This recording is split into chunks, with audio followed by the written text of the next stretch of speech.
নমস্কার, ক্যালকাটা ডায়ালগস থেকে মনোজ দাস বলছি। যে বিষয়টি নিয়ে শুভেন্দু অধিকারীর বর্তমান সরকারের বিরুদ্ধে একটা রীতিমতো সাধারণ মানুষের একটা অভিযোগ উঠে আসছে, সেই বিষয়টি নিয়ে এখন আলোচনা করব। বিষয়টি হলো, মমতা ব্যানার্জি সরকারের লক্ষ্মীর ভাণ্ডার প্রকল্পের সুবিধাভোগীদের একটি বড় অংশ ক্ষুব্ধ হয়ে উঠেছে শুভেন্দু অধিকারী সরকারের বিকল্প প্রকল্প অন্নপূর্ণা যোজনা নিয়ে। এর বড় কারণ, যে কারণের জন্যে এই ক্ষুব্ধ হয়ে ওঠা, সেটা হচ্ছে 12 পৃষ্ঠার আবেদনপত্র। এই আবেদনপত্রে যেসব তথ্য চাওয়া হয়েছে তাই নিয়ে লক্ষ্মীর ভাণ্ডারের সুবিধা প্রাপকদের কোনো ঝাড়াই বাছাই ছিল না। যারা পাওয়ার যোগ্য ছিল না তারাও পেয়েছে। অনেক পুরুষ পর্যন্ত, এবং তার সংখ্যা কয়েক লক্ষও হতে পারে, এই প্রকল্পের সুবিধা পেয়েছে। এক কথায়, লক্ষ্মীর ভাণ্ডার ছিল হরির লুট। আসো, এসে লুটের মাল নিয়ে যাও। শুভেন্দু সরকার সেই লুট বন্ধ করে যারা এই ভাতা পাওয়ার যোগ্য তাদের চিহ্নিত করার চেষ্টা করছে, আর এই নিয়েই অভিযোগের বন্যা। আমি নতুন সরকারের এই প্রচেষ্টাকে যুক্তিসঙ্গত মনে করেও বলবো, পুরো পরিবারের সম্পত্তির ঠিকুজি কোষ্ঠী জোগাড় করে সেসব লেখা সাধারণ মহিলাদের কাছে সত্যি খুব অসুবিধাজনক। বিশেষ করে দরিদ্র পরিবারের, প্রান্তিক পরিবারের মহিলারা, যাদের জন্য এই প্রকল্প, তাদের জন্য খুব অসুবিধাজনক। এবং যেখানে শিক্ষিত এবং যারা অন্যায্যভাবে এই প্রকল্প নিতে পারে, তারা কিন্তু ইচ্ছা মতো, সুবিধা মতো তাদের হাতের কলমের জোরে মিথ্যা তথ্য, ভুল তথ্য, এগুলো দিয়ে এই সুবিধা আদায় করে নেবে। সরকারের সব জায়গায় ধরার ক্ষমতা নেই, এবং সেই ধরতে গেলে যে লোক লস্কর চাই, সেই লোক লস্করও নেই। তো এই সমস্যা কিভাবে মিটবে, অথচ ন্যায্য প্রাপকদের কোনো অসুবিধা হবে না এবং অন্যায্য প্রাপকদের নাম বাদ যাবে, এই বিষয়টি নিয়ে এখনকার আলোচনা। দেখুন, নতুন করে যাচাই করা যুক্তিসঙ্গত, কিন্তু 12 পাতার ফর্মে পরিবারের সদস্য সংখ্যা, শিক্ষা, পেশা, আয়কর, pension, Aadhaar, voter card, PAN card, ration, bank, যানবাহন, বিমা, শিশুদের স্কুল ও টিকা দেওয়া হয়েছে কিনা, বার্ষিক আয় এবং অন্য সরকারি সুবিধার তথ্য একসঙ্গে চাওয়ায় সাধারণ আবেদনকারীর ওপর অস্বাভাবিক চাপ পড়ছে। আমি এই ফর্ম দেখার পরে আমারও মনে হয়েছে, এটা যারা এই বিভাগ, যারা আমলারা, যারা এটা তৈরি করেছে, তারা হয় এই শুভেন্দু সরকারকে, তাকে মান সম্মানটা নষ্ট করে দিতে চায় সেটা, অথবা তারা চায় যে এটা নিয়ে একটা হইচই বাঁধুক সরকার। আস্তে আস্তে সরকার কিছুটা, যেভাবে যে সরকার সবার নজরে খারাপ হোক, এই জিনিসটা তারা চায়। আমার কাছে মনে হয়েছে সেরা পথ হলো কম কাগজে আগে অন্তর্ভুক্তি, পরে ঝুঁকি ভিত্তিক যাচাই। অর্থাৎ সবার জন্য প্রথমে ছোট ফর্ম, আর সন্দেহজনক কেসগুলোতে পূর্ণ স্ক্রুটিনি। এবার আসি একটু বিস্তারিত আলোচনায়। সমস্যার মূল, বর্তমান নির্দেশিকা অনুযায়ী যারা ইতিমধ্যেই লক্ষ্মীর ভাণ্ডারের সুবিধা পাচ্ছেন, তাদেরও 90 দিনের মধ্যে অন্নপূর্ণা যোজনার নতুন ফর্ম পূরণ করতে বলা হয়েছে। এই কারণে প্রশাসনের উদ্দেশ্য, যদি যোগ্য অযোগ্য আলাদা করা হয়, তবু প্রক্রিয়ার জটিলতা নিজেই অনেক ন্যায্য প্রাপকদের জন্য বাধা হয়ে দাঁড়াতে পারে। এটা আমার সন্দেহ নয়, আমার দৃঢ় বিশ্বাস। বহু সাধারণ মানুষের সাথে কথা বলে আমি এই বিশ্বাসের কথা বলছি এখানে। আরও বড় কথা, আবেদনপত্রে পরিবারের প্রত্যেক প্রাপ্তবয়স্কের ব্যাংক তথ্য, নথি, এমনকি অন্য যেসব ডিবিটি, ডাইরেক্ট ব্যাংকিং ট্রান্সফার সুবিধা ও ক্রেডিট কার্ড স্কিমের তথ্যও চাওয়া হচ্ছে। দরিদ্র বা অর্ধশিক্ষিত পরিবারের, অশিক্ষিত পরিবারের পক্ষে এত তথ্য একসঙ্গে জোগাড় করা বাস্তবে কত কঠিন সেটা ভুক্তভোগীরাই সেটা জানেন, তারা বলবেন। প্রক্রিয়া সহজ, তার মানে করাটা দরকার।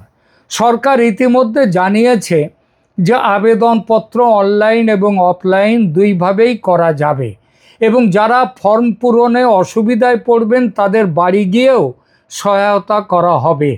এই ঘোষণাটাকে কাগজে নয়, বাস্তবে প্রশাসনিক কাঠামো দিয়ে করতে হবে।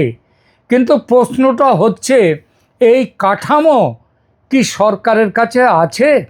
আমরা এসআইআরে বুঝতে পেরেছি, এসআইআর করতে গিয়ে, যে সরকারের কাঠামো কতটা অপ্রতুল এবং যারা ফাঁকি দিতে চায় তারা কতটা ফাঁকি দিতে পারে।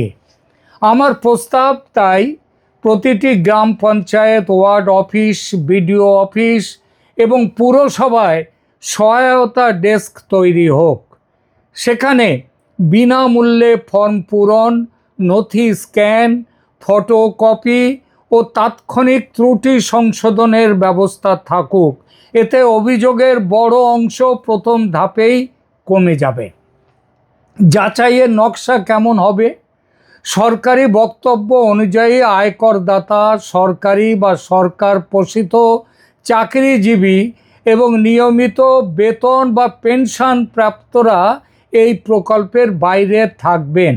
আবার বলি, সরকারি বক্তব্য অনুযায়ী যাদের পরিবারে আয়কর দেয়া হয়, আয়করদাতা, সরকারি বা সরকার পোষিত চাকরিজীবীর পরিবার এবং নিয়মিত বেতন বা পেনশন যারা পান তারা এই প্রকল্পের বাইরে থাকবেন। তাই প্রথম ধাপের ফর্মে কেবল কয়েকটি মৌলিক তথ্য নিলেই যথেষ্ট। 12 পাতার ফর্মের কোনো দরকার নেই। পরিচয়, বয়স, ঠিকানা, পরিবার, আয়কর, সরকারি চাকরি, পেনশন অবস্থা, ব্যাংক এবং মোবাইল, এই বিষয়ে কয়েকটি তথ্য পেলেই যথেষ্ট প্রথম ধাপের জন্যে।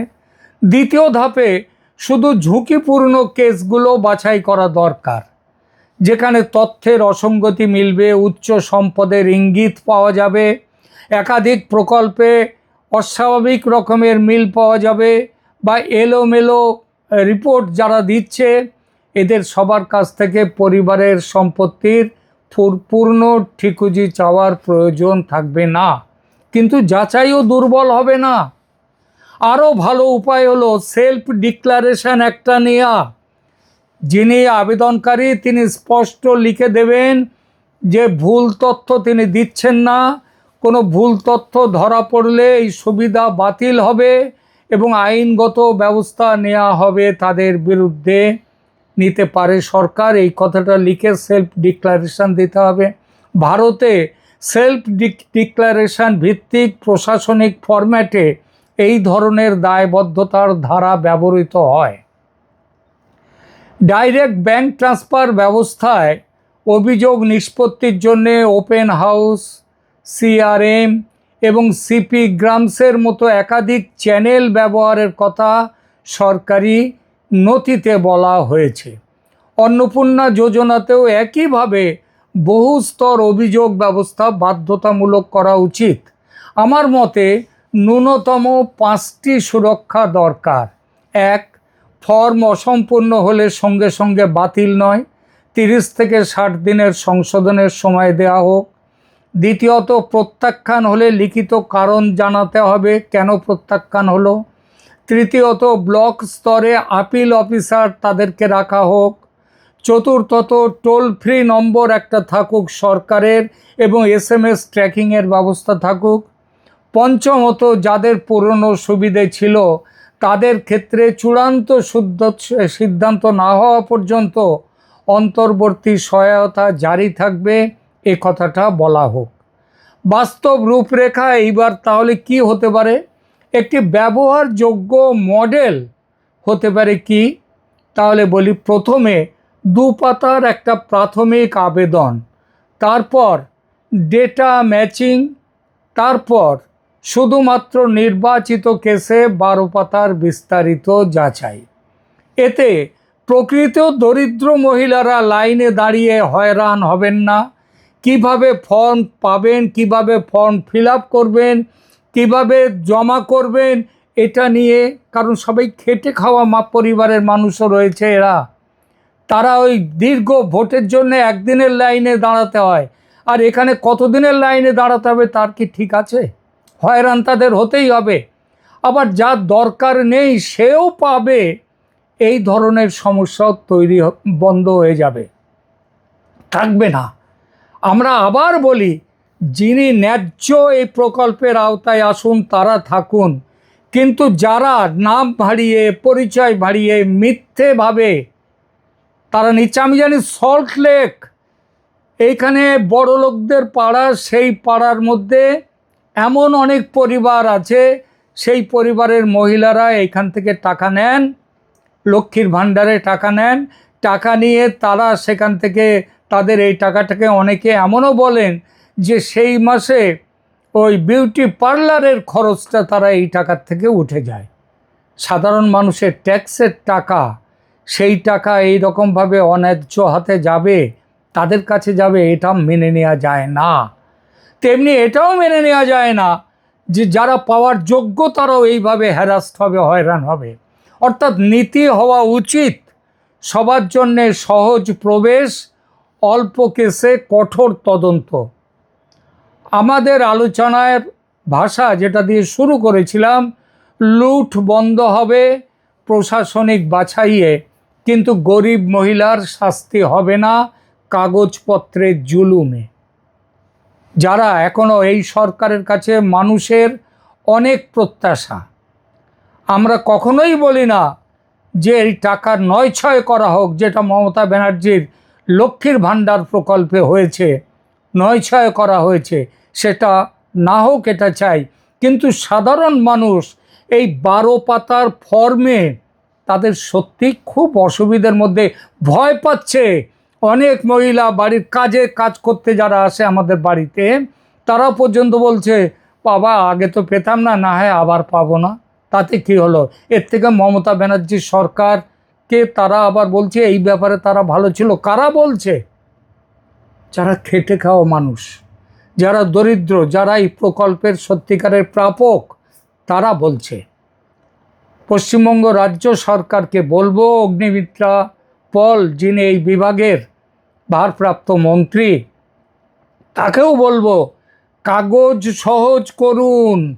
কাগজের চাপে মানুষকে তাদের কাগজের নিচে আটকে দেবেন না। এটা আপনার ডিপার্টমেন্টের যারা রয়েছেন, আমলারা যারা এইসব তৈরি করেছেন, তাদেরকে বলুন একেবারে প্রথম ধাপেই সবার জন্যে একরকম ফর্ম, 12 পাতা ফর্ম না করে ধাপে ধাপে 2 পাতা, যত কম সংখ্যক দেয়া যায়, 1 পাতা 2 পাতার ফর্মে যত কম হিসাব দেয়া যায় ঠিকুজি কোষ্ঠী, সেই ব্যবস্থা করুন।